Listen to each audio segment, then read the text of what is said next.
is Mental Wellness Month, and as we kick off a brand new year, a lot of people are thinking about how to feel better mentally, not just physically in 2026. So joining us with tips is my next guest, Carrie Berk. She's an author and mental health advocate. Her new book, Mindfire, Diary of an Anxious Twentysomething, became an instant bestseller on Amazon. Carrie, great to see you. Thanks for joining me.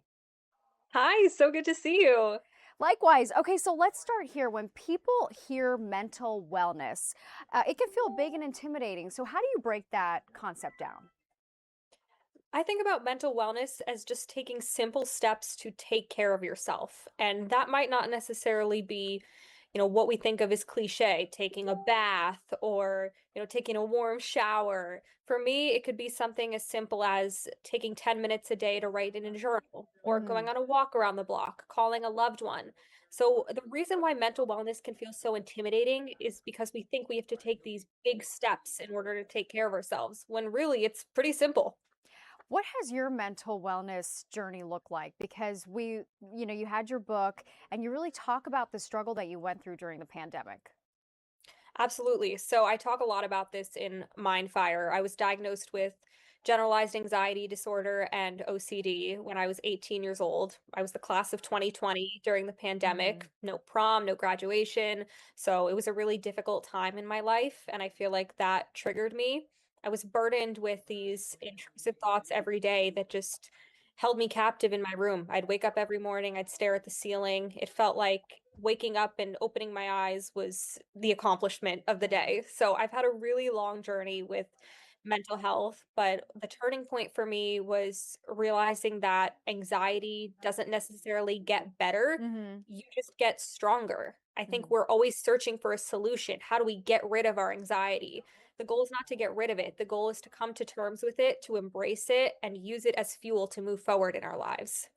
What is one easy thing that a person can do every day, a habit that they can form in order to be mentally well?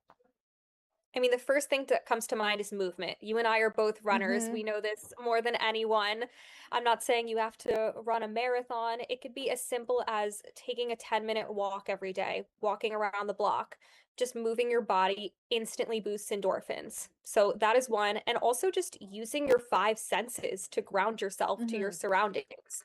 Name five things you can see, hear, smell, around you that instantly brings you back to the present. And that's super helpful, especially when we're in our minds and ruminating and stuck inside these dark thoughts. Yeah, that's kind of to help you just kind of ground yourself. And I've always gotten the advice like, look down at your feet, see where your feet are, where are Yes, your shoes, just so you can ground yourself and be more present in the moment.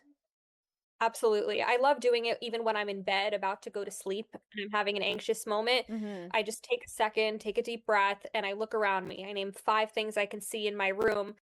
Five things I can hear. Is it the TV in the other room? What can I smell? Is it the lavender Mm. essential oil next to my bed? Is it the smell of my boyfriend cooking in the room next door? And that's just an easy way to take you out of your head and into the present and into your surroundings. Okay, you get under the covers, you're ready to go to sleep, and your mind is just racing a million miles a minute. So, how do you quiet your mind and how do you almost declutter your brain? Yeah, when your mind is on fire, no pun intended, when you're going to bed, it can be really difficult. So I think my number one piece of advice would be to use your five senses hmm and also just breathe. I mean, it sounds simple. We forget to breathe. Literally have to force myself to inhale for 5, exhale for 5. That's something that's super helpful to me in my running, and I take that into my everyday life when I'm Yeah. sitting in bed and I'm anxious. So that's number 2, and then number 3, I love to think about my anxiety almost as a ball of fire inside my brain, hmm and I imagine, like, I close my eyes and I extinguish the flame. So I use this technique called visualization, and I extinguish the flame in my head. And if you don't imagine your mind on fire, if it's, a black ball or something, a cannonball in your hmm head, take that cannonball, walk it to the back of your brain. So imagine it as a physical object that you're trying to get rid of. When you have something tangible and try to get rid of it, it seems much less daunting. That's a really good piece of advice there. It's powerful visualization too.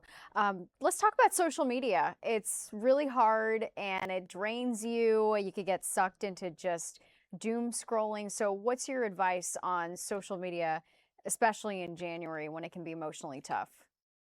Yeah, I mean, for me, it's tough because I'm also a social media influencer. Mm-hmm. It's a huge part of my life, so I can't stay off it too much. I can't sound like a hypocrite here, but I will say that it is important to take breaks. Don't spend your entire day online because that can be super draining.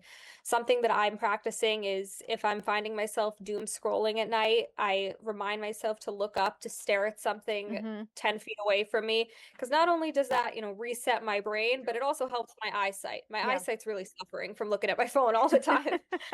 I So know take you some you just get sucked into your screen there. I know, I'm seeing the eye doctor next week. My eyes are Oh, shot. wow. Okay.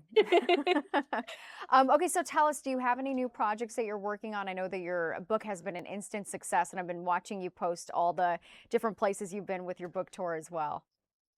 Yeah, so no new books in the works right now. My real life rom-com, my book I published in 2023, we are Uh-huh. in talks to hopefully take it to the small screen, maybe do Okay. some TV and entertainment project for it, which would be super That's exciting. exciting. That's Yeah, and really, then really great. also I'm really excited. I just announced Mindfire is doing a collaboration with Schmackery's Cookies Oh, on 45th Street. So there is a Mindfire Mexican hot chocolate cookie for the next 2 weeks. It is so delicious, and the sounds first so 25 good. customers got a free book with it. So Oh, that was wow. Well, I mean, you are on fire, Carrie. Well, thank you so much for joining me and giving these advice. Super helpful for a lot of people watching right now. Thank you.